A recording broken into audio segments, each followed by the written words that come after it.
So Mongolia is very unique. The church has been there a little over 20 years now. And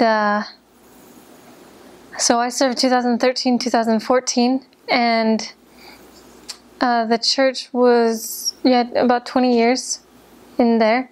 There's around 10,000 members, so it's very fast. It's just growing so fast. It unfortunately has a high inactive population of church members, but that's not an uncommon thing. That's what I realized.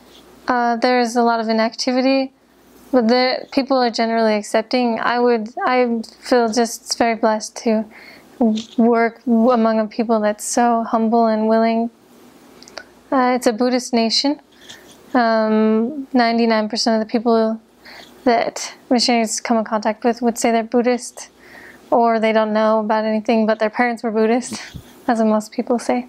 And but no problems with that. Just, it's kind of like saying I'm Catholic, and which doesn't mean anything. Maybe it means you go to Mass once a year, but that's about what it was like for Buddhists. They might have a monk come over when their family member died, and that's about all.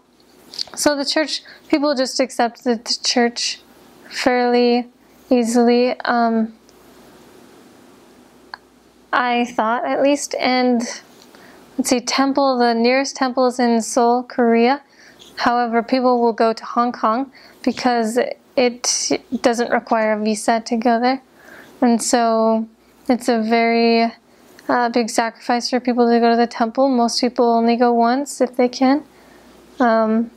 But people are working very, very hard toward building a temple in Mongolia because, I mean, obviously everyone wants a temple, and it's really great to be part of the effort that's working toward a temple. People want a temple so badly.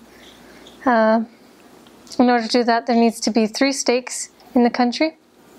There are currently 2 stakes in the country and 1 district. District is it's not quite a stake, it's kind of like a stake but made of branches. And that's what a district is, and in order to become a district, the branches had to become wards. And when I left, it was not very close to that happening. However, I believe that within the next 5 years they could get 3 stakes. In order to get, after they get 3 stakes, then the first presidency will actually look at them on a list of places that are potential for a temple. They're not even on that list currently, is what I heard. They're not even considered for having a temple because there's only 2 stakes. And the stakes, there's one that covers all the countryside. So there's 1 city in Mongolia. It holds about half of Mongolia's population, and then the rest of the country is the other half of the country's population. And there's little cities, they're very small. But in these cities is where the other wards are and branches. And that's where so combined all of those, there's another stake. And then there's a stake here. Forgive me, I don't remember if we had 2 districts in 1 stake or 2 stakes in 1 district. Now I'm rethinking it. But I know in the city there's 1 district and 1 stake. And then in the countryside, whether or not it's a district or stake, I don't know. So people are just working toward having the branches become stakes. The church work is very rapidly growing. It's really optimistic. Everyone's optimistic about it. Sometimes it can feel, when you're in the work as a missionary, when you're visiting people who don't want to come to church, it feels really hopeless. But it's very hopeful when you look back. I mean, in the numbers in 20 years, there was 10,000 members, and it's really incredible. So from my experience was a little different than most missionaries' experiences. I only served in 3 wards. I only went to 3 wards ever. I never even went for 1 day to see another ward. Not even once. So I served in 2 branches in 1 ward, and in my 2 branches, there was around 50 to 80 people coming, which wasn't bad, so about 50. And then in the ward, there was about 80 to 90 people. And that was pretty common.